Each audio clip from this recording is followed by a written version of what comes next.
Okay, let's dive into this. Today, we're exploring a truly fascinating explainer based on the incredible insights of Julian Treasure. I want you to think for a second about the human voice. I mean, it's the instrument we all play every single day. And honestly, it's probably the most powerful sound in the entire world. Think about it. It is the only sound capable of starting a war or saying I love you. And yet, despite wielding this immense power, so many of us share the exact same frustrating experience. When we speak, people just don't seem to listen. So why is that? And more importantly, how can we speak powerfully enough to actually create change in the world?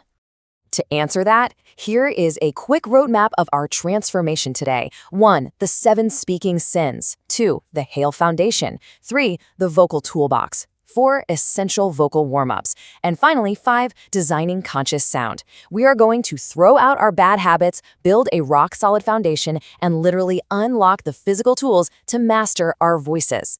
So, Section 1, the 7 speaking sins. Let's look at the habits we desperately need to abandon.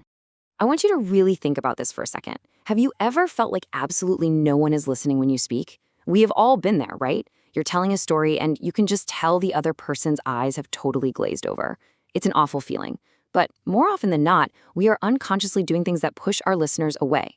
Julian Treasure assembled these 7 deadly sins of speaking. Now, it's not an exhaustive list, but these are 7 massive habits we all kind of fall into that immediately shut down our audience.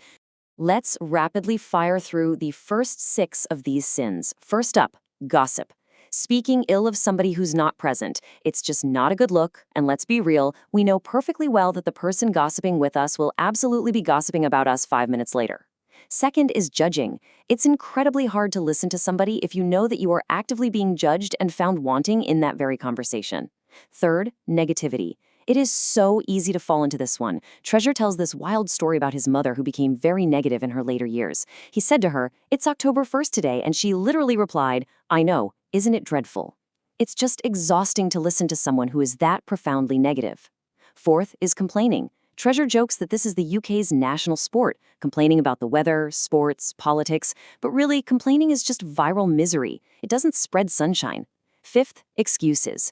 We all know the guy who passes around a blame thrower. He just passes the blame to everybody else and never takes responsibility. Super hard to listen to. And sixth is exaggeration.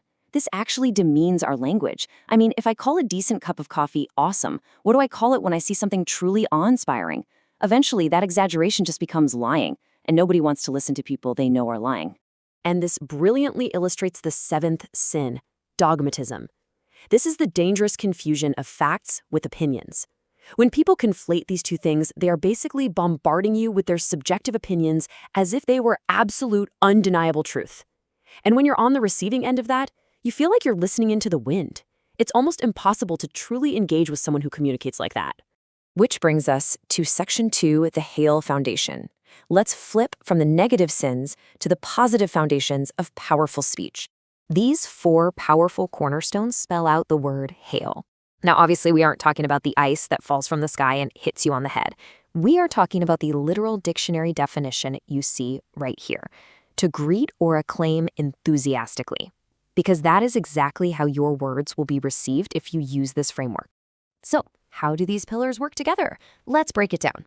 H is for honesty, being true, straight, and clear. A is for authenticity, which is beautifully described as just standing in your own truth. Be yourself. I is for integrity, being your word, actually doing what you say you'll do, and being totally trustworthy. And finally, L is for love. Now, this doesn't mean romantic love. It means genuinely wishing people well. And this part is absolutely crucial, because absolute honesty without love, that can be brutal. You definitely don't want to walk up to someone and honestly say, "My goodness, you look ugly this morning."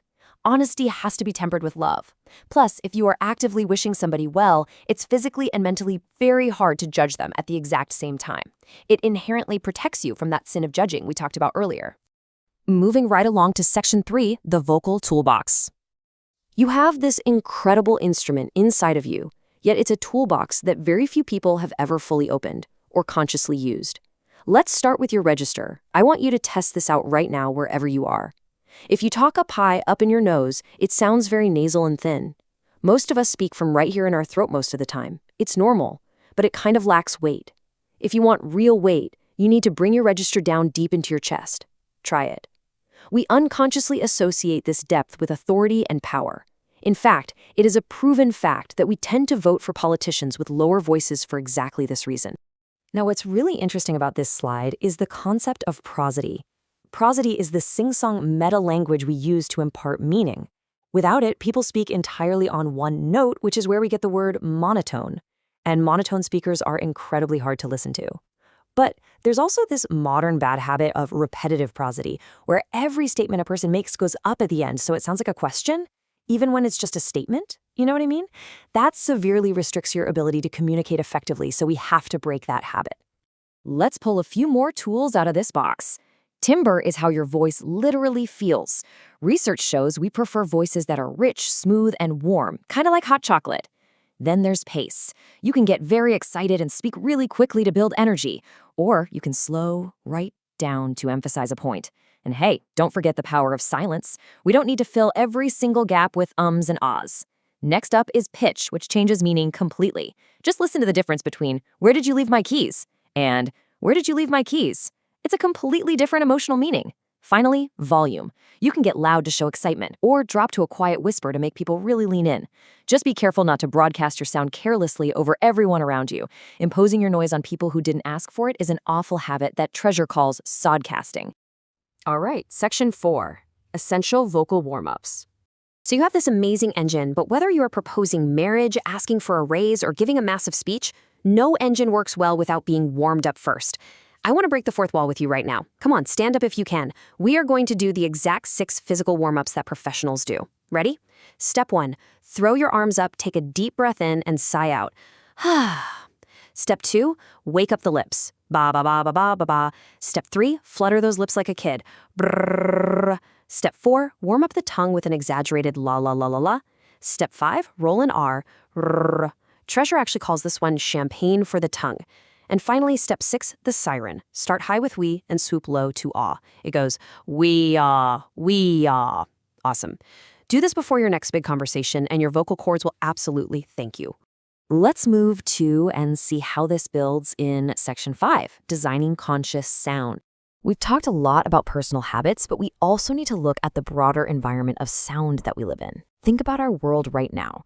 Most of the time, we have people speaking poorly to other people who simply aren't listening, inside environments filled with terrible acoustics. That's our current baseline. But our goal should be a massive shift toward conscious communication, creating and consuming sound with actual intention. Just look at this quote from the source material. What would the world be like if we were creating sound consciously and consuming sound consciously? Think about how profound that really is. If we designed our environments for sound, and if we spoke with honesty, authenticity, integrity, and love, using the full power of our vocal toolbox, that would be a beautifully sounding world. It would be a world where true understanding is the norm, not the exception. So, as we wrap up this explainer, I want to leave you with this provocative, actionable thought. You literally possess the most powerful instrument on earth. You now know the bad habits to avoid, the foundations to build on, and the physical tools to make your words resonate. So, how will you consciously use your voice today? Step out there, use these tools, and make sure that when you speak, the world actually wants to listen.